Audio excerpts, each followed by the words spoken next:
Hello and welcome to another podcast of The Odd Couple. This is Siddharth here. This is Arjun. And I'm Dr. Sheesh. Hello guys, so how's it going? How's your week? I hope you guys are staying safe during this crazy pandemic. My week was it was fine until just today. There were like 9 of one family were tested positive in an apartment. So like everyone's freaking out right now, but it's kind of fine, I guess.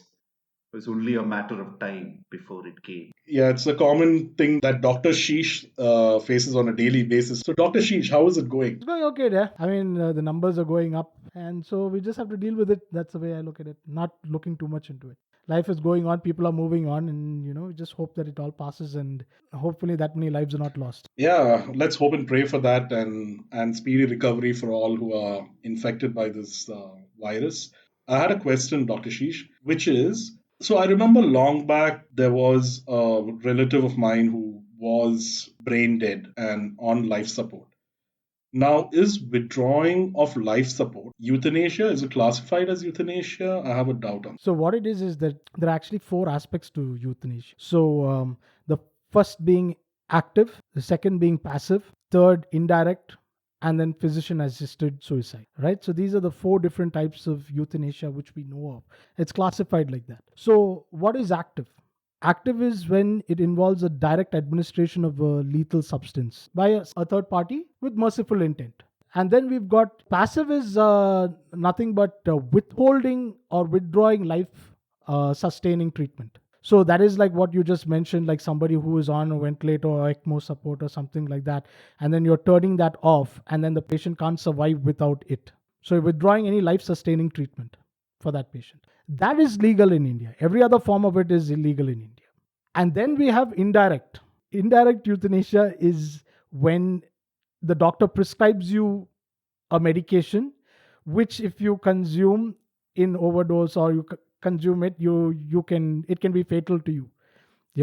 So he writes you something to elevate you from your suffering, which indirectly, if you consume, you suicide. So that's the legal limbo, which is. Yes. So the doctor is indirectly helping you. So is he liable? Is he not liable? That whole question can arise. Did he do it intentionally? Did he not do it intentionally? Okay, but I just want to clarify one thing. So what about, because I've gone through this in my family, so what about palliative care where morphine doses are upped gradually where eventually someone passes? That's the 4th one, which is physician assisted suicide, right? So now that's the gray area between indirect and direct now. So now what you're saying is if the doctor is going to be administrating the morphine to a higher dose that it leads to respiratory failure for that patient and that patient dies, then it's physician assisted. But imagine if the doctor left a vial of morphine over there or wrote him a prescription of morphine, but that patient ODs with that morphine. So then he becomes indirect. You understand? Okay, so all that we see in serials and I've seen a lot of people talking about ODing on sleeping pills, as simple as that. That also would be classified as an indirect euthanasia, right? Yeah, if somebody wants to accuse the doctor saying that, I don't know exactly how a legal person can take it, connive it, and twist it and say, now let's say now you've got a patient who's depressive and then you write them, medication for that. Somebody can take it and OD on that. So can you connive that the doctor has caused indirect? I don't know whether legally they can. Probably better if a lawyer answers that. But from my perspective, when we look at the definition of each one of these things, that is what an indirect thing is. If somebody, prescribes. So to quickly summarize, you have active euthanasia, which is a clinic or a particular authorized system which actually administers lethal drugs to assist the patient to pass on or die. Then you have passive euthanasia, which is legal in India, where you withhold life supporting systems and the patient automatically goes down the slippery slope to death, unassisted, but we're just removing the assistance of a life support system. Then we have indirect, and then we have physician assisted. Indirect is probably a doctor prescribing X amount of medicine and the patient ODing in it. That's the whole gray area over there. And direct is obviously places like you have Germany and Canada where it is physician assisted euthanasia. At no particular point in time are we talking about suicide over here, I think it's very important to draw a difference between suicide and euthanasia, because suicide is taking one's own life under different circumstances. The way I see it, suicide is very different, even though it is a personal person's choice whether they want to take their own life or not. The same is with euthanasia too, but euthanasia, we're talking, or at least what we are talking, is from a perspective where a terminally ill patient who is suffering a lot with a lot of pain, do they have the right to end their life, end their suffering, more importantly, or not? I think also in India, the thing is there's a lot of family decision involved in that, as opposed to the West, where probably that person decides, like, doctor, I don't want to live anymore. Dr. Sheesh, so what's the controversy in India regarding direct euthanasia then? Because as far as I'm concerned, it is just the direct administration. It doesn't seem to differ that much from passive or assisted or whatever it is. We're still allowing the No, patient. there's a big difference, Arjun. There's a very big difference. Now, let's just make it in simple for everybody to follow. So let's just take two of them as either active or either passive. Okay. Right? Let's not take all four of them and everything. That's a broad classification. Let's make it easy for everybody, and let's just say let's discuss active form of euthanasia and passive form of euthanasia. Okay, so let's deal with the easier topic first. The easier topic is passive euthanasia. So you have a patient who is comatose, or who cannot survive without life support, and now the burden of the decision lies on the family to make a call as to withdraw this life support or not. Obviously, the doctor is never going to make this call, only the family member can. So the difficulty in India was all this while was there was no form of, what is it, passive euthanasia also. So you can't pull that card even if you wanted to, until this was fought and litigated for many many years, that in 2018 is when they passed the law that passive euthanasia is possible. But even for passive euthanasia, you should have either your immediate siblings. I'm not sure exactly the law again on that one, but I know that one is if you've got a living will, if you had written a living will saying that if I'm on life support, you can pull me off and don't keep me on thing. If you have that, that really helps in the cause, that at least the burden doesn't fall on your relatives or your people or loved ones. Okay, none of us are legal experts here. There are a lot of gray areas which we can't explain right now. But yes, the passive euthanasia is legal in India, where the collective decision falls. I think the burden of that particular decision falls on the children of the patient, if not the siblings. And I think there's some hierarchy over there, or whatever has been mentioned in the will. Guys, it's very important to write a will. It's not that you guys are going to die tomorrow. It's very important to state what that you guys wish for, so that you do not leave the burden of a particular decision on somebody Yeah, else. I agree with you. I mean, most of the times, one thing I'll tell you, Sidhu, when a patient comes in all injured, right, it's usually the family who has to take a call on what they have to do and what they don't have to do. And, as a doctor, I have to give them options and say that, see, I can fix it this way, I can fix it that way, we can do it like this, we can do it like that. These are the outcomes, these are the complications, this is what we're going to be left with. And most of the time, we're going to look at them and say, you know what, the choice is yours, you tell me what you want to do. But I'll tell you something, the honest truth is, when I look into their eyes, the emptiness that stares back at you is unbelievable, because they're not experts. Nobody can look at me and say, doctor, I know, we'll do it this way. They have their doubts, and they are looking at me to tell them, we'll do it this way, this is the best thing. But then, legally, probably I can't tell them that, because the decision is up to them. Right? Tomorrow, if I say let's do this and it didn't work out, they'll say, you only told me to do this, no, and it didn't work. So that is what the importance of that will does, which is it takes away that burden of that person to make that decision for you. And nobody wants to make that hard decision. And everybody obviously lives with a lot of hope for their loved ones that they bounce back as soon as possible. But there are certain situations where, let's say, fourth stage cancer, or somebody's brain dead, or somebody's totally incapacitated, or vegetable, and they do not have the mental faculties to take the decision for themselves. That's where a will comes really handy to take away that burden from your loved ones. I have a question here, Dr. Sheesh. Now, every doctor, now here's the conundrum, I presume. Every doctor takes a hypocritical oath saying that you will not do any harm to your patients. But doesn't this particular thing fly in the face of the hypocritical oath? That's a moral conundrum, Sid. So let's just shift it around a little bit differently. And because we're going to talk about this moral conundrum, and me being a doctor, obviously, I'm more involved in it. But I just want to know from you guys before we get into this whole thing is, are you for euthanasia? Or let's not frame it that way. Let's put it like, do you think that there is a role for euthanasia? Or do you just think that no, this society doesn't need something like euthanasia? Sure. Obviously, I do not know enough of the euthanasia, and hence we are having this particular conversation to probably arrive at a particular decision or some kind of framework of thought that we can probably help us arrive at a decision of what we want for ourselves. I don't think it has anything to do with society. I think it is a very personal call, and it should be my life, my choice. So I might be pro life. I would love to enjoy everything that I have in my life. But in case I'm riddled with fourth stage cancer and I'm in absolute pain, it should be my right to decide that I need to end my own life. And that's where I come from. I would say it's just pro choice. Somebody should have that decision.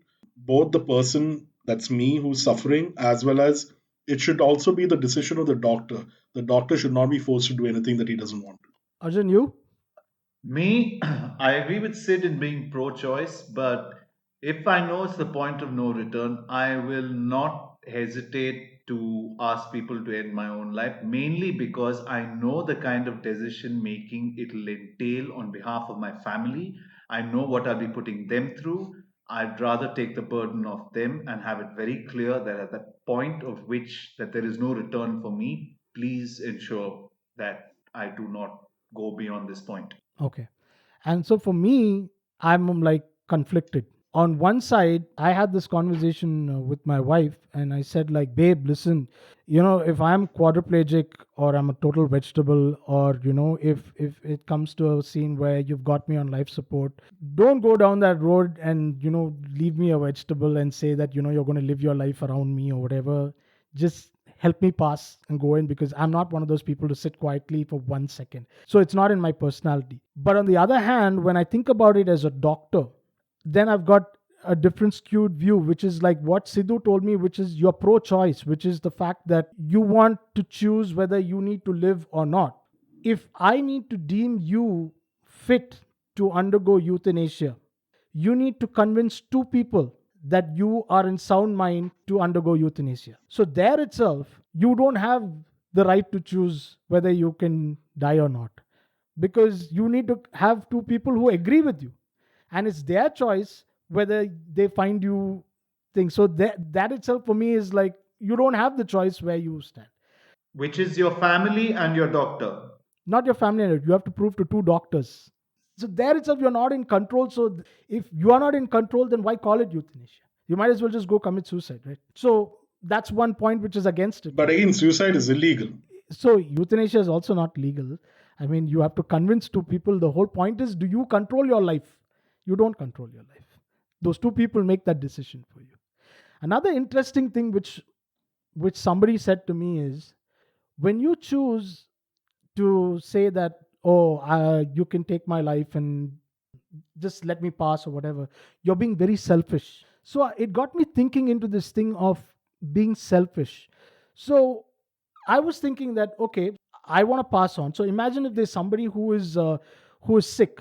What if I'm not willing to take the effort to take care of that person, to elevate that pain of that person, to do the hard work, that I'm choosing the easy way out by saying, okay, let's just help you pass on.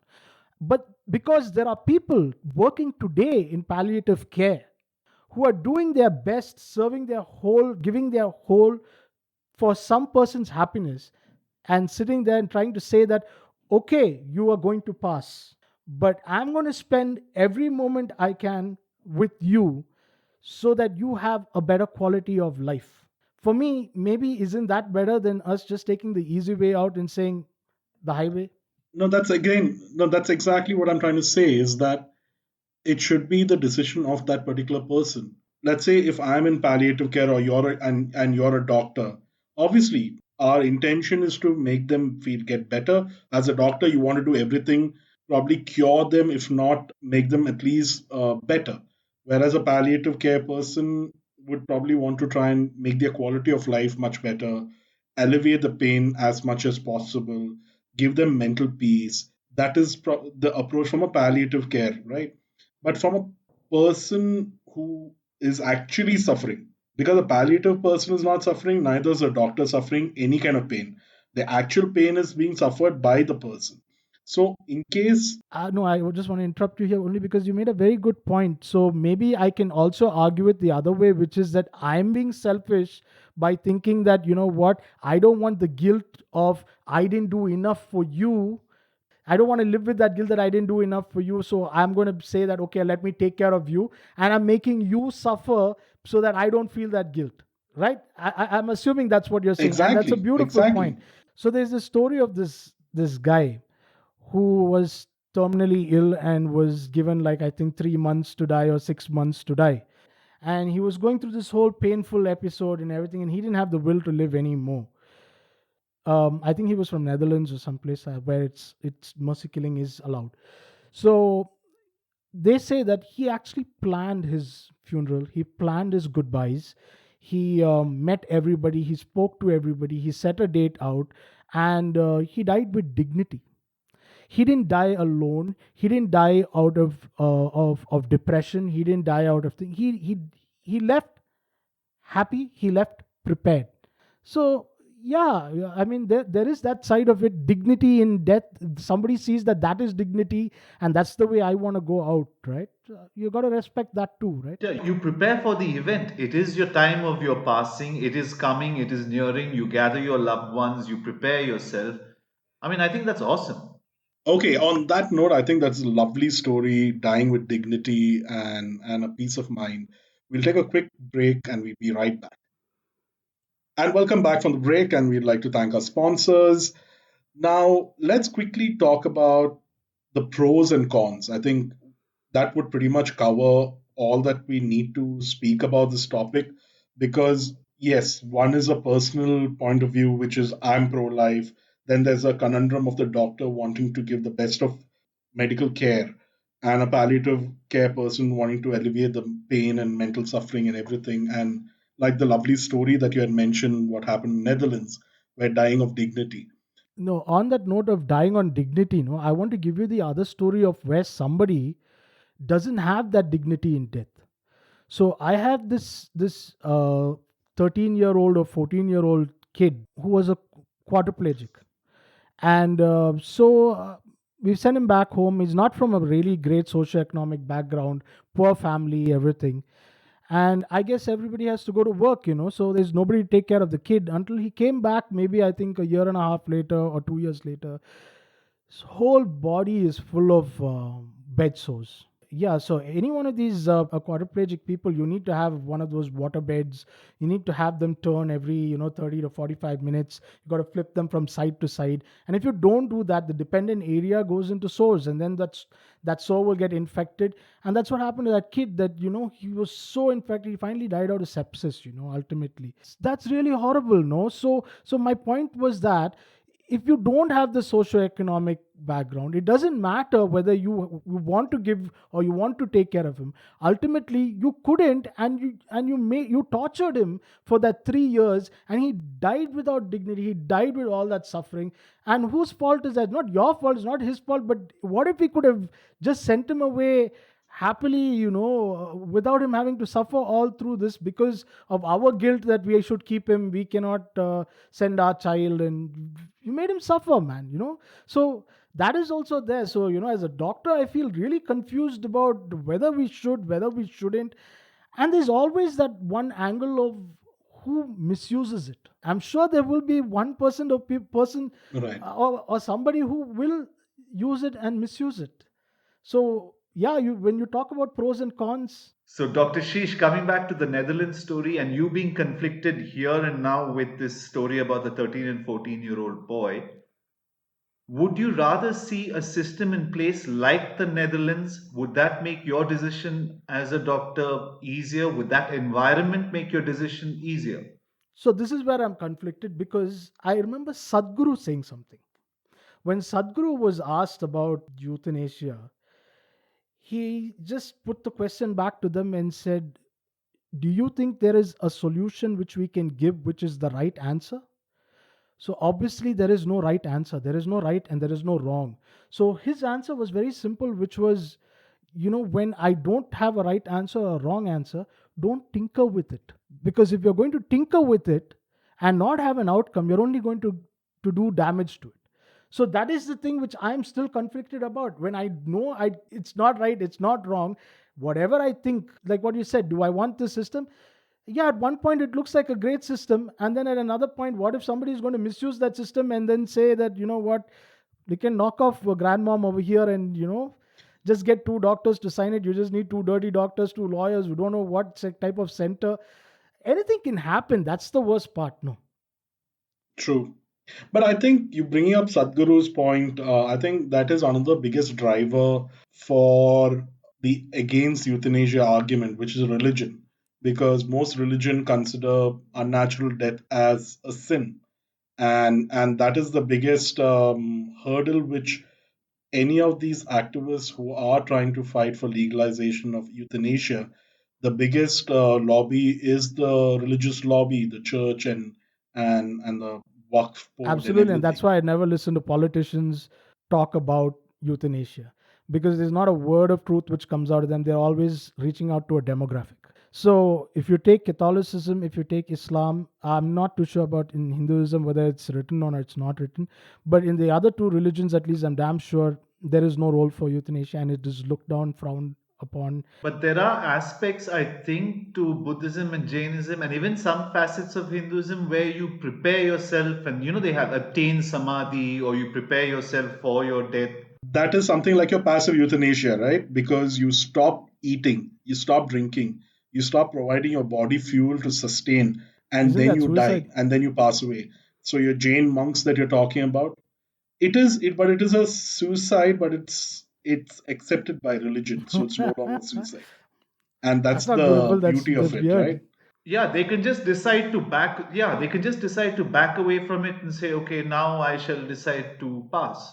And they just stop everything and people assist them in their passing. And it's actually, when you look at it, it is quite painful and miserable because their body functions are shutting down. It's not like they reach some blissful state where they just suddenly pass. It is painful and horrible, and there are people cleaning up their soil I can and imagine the stink. everything. Yeah. Oh, it's just there is nothing attaining anything. Another thing which I wanted to talk about was an insurance angle, because the other day I had to renew my health insurance and increase my insurance premium by another 3 grand for some god knows who what reason. But anyways, but I was just thinking, a healthy person just getting a normal procedure, claiming insurance is usually a tall task. Now, I'm scared to even imagine if I choose euthanasia. Okay. Honestly, it's a cheaper option than a complicated, expensive medical care, best of state of the art facilities, and ensuring that person survives. That's expensive. At the end of it, he might also die. When you're talking about third stage, fourth stage cancer, or we're talking about really complicated things or brain dead people, they just, I mean, an ICU costs about 1 lakh a day or something like that. So it is a huge amount of money that's being spent and claimed versus a euthanasia, which I'm thinking relatively So will be you should very get a cheap. discount on your insurance. And no, an insurance company will push you to kill yourself than Wow. choose the other way Wow, wow, around. wow, wow, wow. That is my Yeah, point. yeah, true. What if it gets really dark and dire, where it is like, they start getting in league with people to say that don't put them on the ventilator, just, Exactly. call it off. And so then, yeah, It'll be a whole cartel by itself. wow, I never thought that's even possible. But yeah, you got to always think about these angles. There's always going to be an angle, especially in this country. Not this guy. I think it's everywhere, Arjun, everywhere. there's this misconception that India is not so open. I feel like compared to most countries, at least we can talk about it over here. There are countries where you can't even talk about it. That's true. Yeah. So compared to most countries, and to think that in this country at least a passive euthanasia we can allow is a great thing. I mean, a country like Australia is still fighting for euthanasia and stuff like that. I don't know whether they have passive form. But I thought parts of Australia euthanasia is legal and certain parts Is passive it? I'm euthanasia not too is sure. legal. I'm not. Yeah, in Australia, passive euthanasia is called alcohol. Yeah. I think in Kerala too. So then, actually, no. If we've got people like this with this type of that they want to die, like again, that's one of the problems with euthanasia is like how do we decide who needs it and who doesn't need it, right? As you mentioned earlier, there has to be a conversation about it. Unless people communicate and have a conversation, and more importantly, listen to each other, only then, as Sadhguru said, there's no right answers to it. But probably we may arrive at some kind of consensus. Right now, there's no consensus, and that's the conundrum that we are at. So I think that was a wonderful chat. Yes, keep the conversation going, have an educated, informed point of view. So thank you so much, guys, for tuning in and patiently listening to us discuss this important topic that obviously requires more conversations and more discussions. Do follow us on Facebook, Instagram, Twitter, and YouTube, and the links will be there in the show notes. Thank you so much. Be good, stay safe. This is Arjun. See you guys, and don't forget to make your will. Yeah, and this is Dr. Sheikh signing off.